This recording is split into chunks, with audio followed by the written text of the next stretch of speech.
Hi, welcome back to another CSRM podcast. Greg Linville here, and I'm with CSRM's Executive Director today, Dave Waddell. Dave, thanks for joining us today. That's good to be here. Thank you so much for the opportunity. Yeah, and we're going to be talking all things CSRM today, and probably a few things beyond that. You can't talk with David long about the Royals or the Chiefs coming up, and he is a rebel, and that's official. It is. Because tell folks what you do there. Well, my day job is being a lecturer in sport and recreation administration at the University of Mississippi, also known as Ole Miss, and our mascot, of course, is the Rebels. There you go. So it's official. We can call him a rebel. And David, let's just start with a little bit of your background. Where did you grow up, and how did you get interested in sports, rec, fitness, ministries?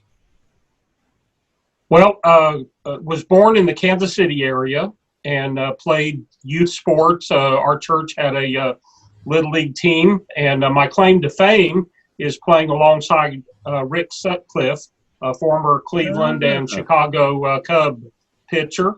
And, I kind of kept the team down to an average kind of thing. But had a joy just playing in sports, watching sports, have been an avid fan.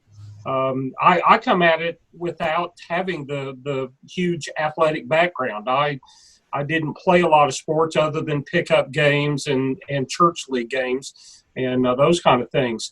When I was in college, I was actually going to school to become a debate coach. I was a high school debater and loved the argumentation, loved being able to think on my feet. But in the midst of that time, our church had hired what we called an activities director that led day camps and children's camps, put on church sports teams, craft classes, drama, puppetry, all kinds of different avenues. And they were all aimed at helping people become better in their faith in Christ or come to meet Jesus completely. And we saw then in Springfield, Missouri, how just the use of some kind of recreational fitness or sport event would draw people into a church that might not have ever come in. And something played in my head, and so I changed my major at Missouri State to leisure studies is what it was called, basically recreation administration, and got my degree, felt a calling into some kind of ministry, which ended up being in the sport, recreation, and fitness arena. Went on to seminary, and then over the next 20 years, worked in churches in the sport, recreation, and fitness arena. Left church work with some family issues, and about 3 years later, lucked into this position at Ole Miss. Got reignited and re-engaged with CSRM, the Church Sports and Recreation Ministers Association, and from then just teaching in summits, helping out in the Reach Gathering, and then serving on the board. And eventually, in the midst of a transition, coming in as interim and then the executive director of this great organization. So that's kind of me in a nutshell.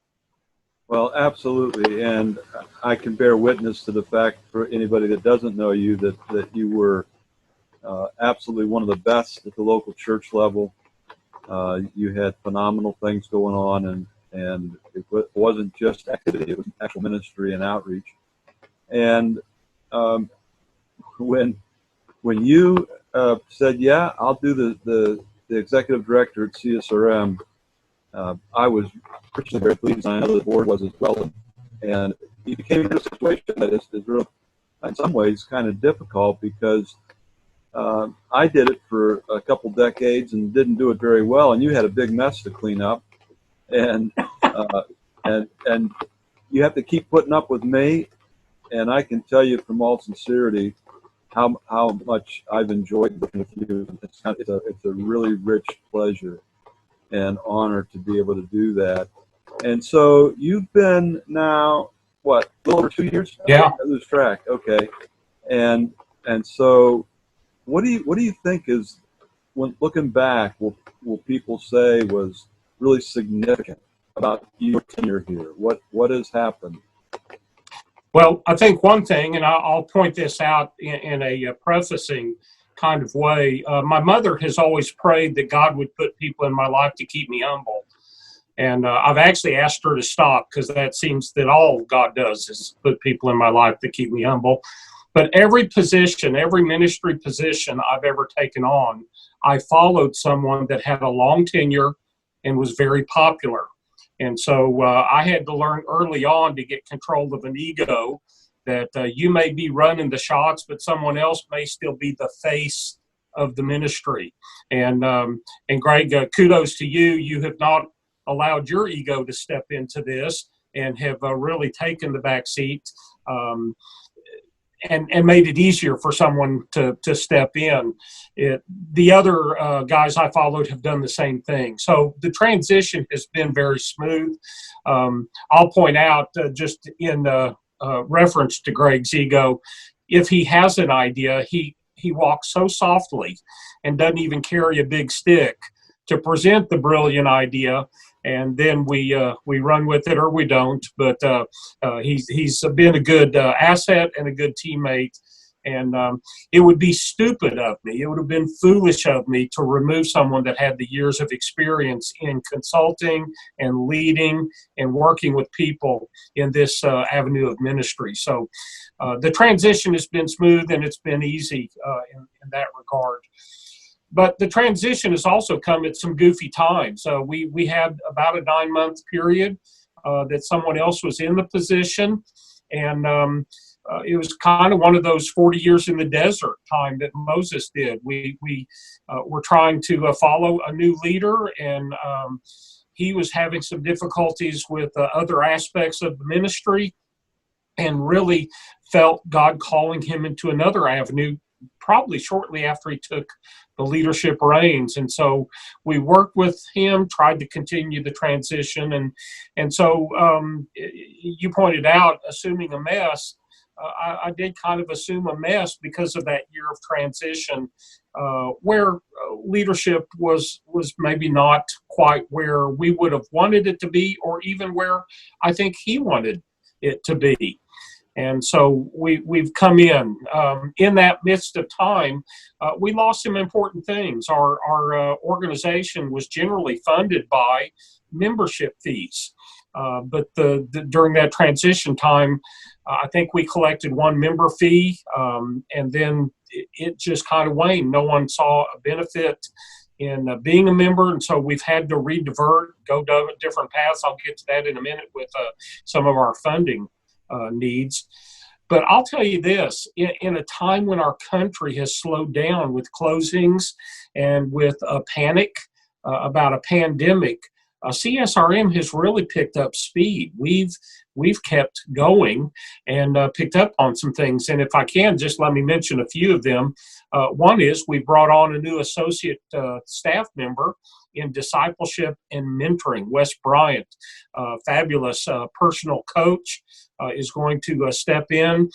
He just recently had a podcast like this one put online, and I would advise you to go and listen to that and just hear.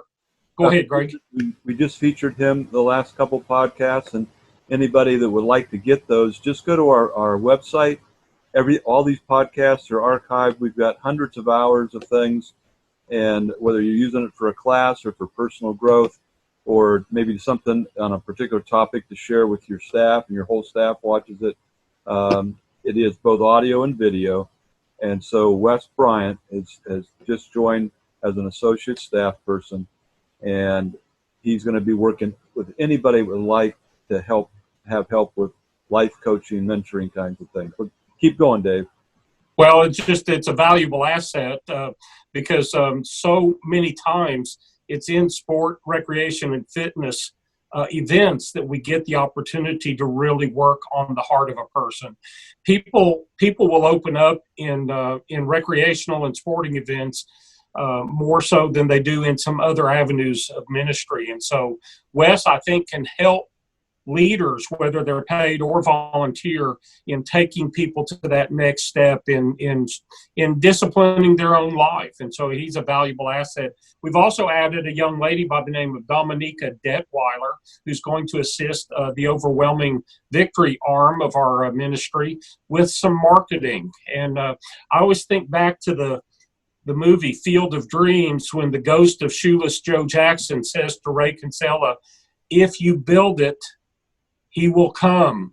Well, the thing is, we've built an amazing resource aspect to this ministry, but unless they know we built it, they won't come. And so Dominique is going to help us get the word out that there is a baseball stadium in Iowa, or that we have so many books and so many podcasts and so many opportunities, blogs, etc., to teach and to instruct and to guide different folks. We've added a new global network partner, Francis Shavuta, out of Zambia.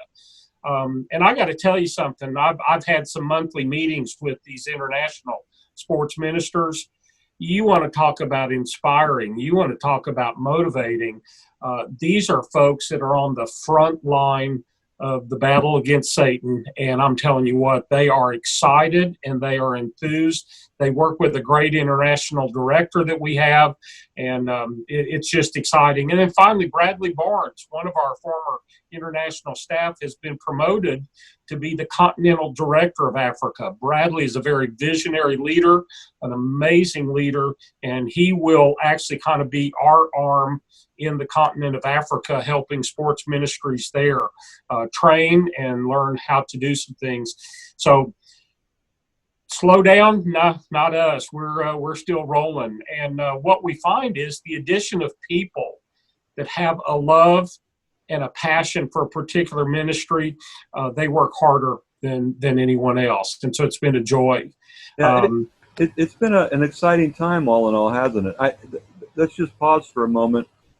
And I know that sometimes Andrew Fouts, who's also on our staff here, he's our IT guy. I'm not even sure what to call these people anymore. They do so much and they do it so well. But he's helping things like this podcast come about. And he may even put some things on the screen for those that are watching this by video. I should just say that we are recording this during the COVID close down. So this isn't, you can tell we're not in our studio. We have our own studio that we broadcast a lot of these things from, record, but this is just out. And so we hope you can hear every word and see every site, at least David's site. And but CSRM is organized in such a way as there's a board of trustees who are the trustees of the vision. And that vision is to equip local churches. This is a lot of ministries out there, but we equip local churches to go and change lives. And that's our ultimate vision, that changed life. That somebody would come to a personal faith in Jesus Christ and be in that faith. And we don't do that, but we empower the churches and the people of the churches to go do that. And we have 30-plus staff kind of folks around the world. It's a moving target because we're adding more all the time, and occasionally somebody leaves the staff. But that's organized under the board with David as the executive director, and then we have a number of other folks like myself who serve in various capacities. But David, you talked about, Bradley, he's a continental director of Africa. And as leadership develops and as we grow, the vision was that there would be a continental director every place, maybe outside of Antarctica. Mm-hmm. And then we would have country directors, countries that we're in currently. We've had people in Ireland and England and Europe, places like that. We've got a Kennedy, which is in Kenya, a number of folks about Africa, and then we have other foreign countries like California and Mississippi, and folks like yourself that are just kidding, man. But yeah, we have that staff. It's all around the world, and if churches want to get in touch with somebody, like if they want to do a short-term mission trip, tell them how people can do that. How can they be in touch with these people around the world? Well, the key to all of this is our website, csrm.org. When you go to the leadership link or the global network partner link, you'll find our worldwide staff or our domestic leadership, and we have them in varied positions. We have folks that assist with the Overwhelming Victory Arm. We have associates that help with an Eastern African area. We have associate that helps with fitness. And so there's a variety of different areas that we have staff, and email information is available on the website. If you click on the link underneath our picture, it'll take you directly to our email address, and you can direct us from that. If you know that you're wanting to do some kind of sport mission somewhere, that would be the first place I would look, because if you have a contact in the area that is already developing disciples and developing new Christians for local churches, that's the best place to go do your mission work. And you already have a tie-in. It's a beautiful way of doing it. So csrm.org, then click on either leadership or global network partner, and you'll find our aspect. I think even on the leadership link, you can find the international leadership. It's got 2 links to it to get to that page. Well, David, we're coming down to the last minute or two on this segment, and what we're going to do then the next time, if people want to tune in for the next one, we're going to talk a little bit more about some of our new places like South America that we were just started in that area, the Caribbean, other places that we're going and doing, and then some new things on the horizon about some of the resources that we're producing. And we're also going to be talking about transitioning staff as well. So, David, I just want to thank you for being with us here, taking some time, and for all that you've done. And we will see you on the next podcast, the next CSRM podcast, coming out next week. Thanks, David. Appreciate it, man.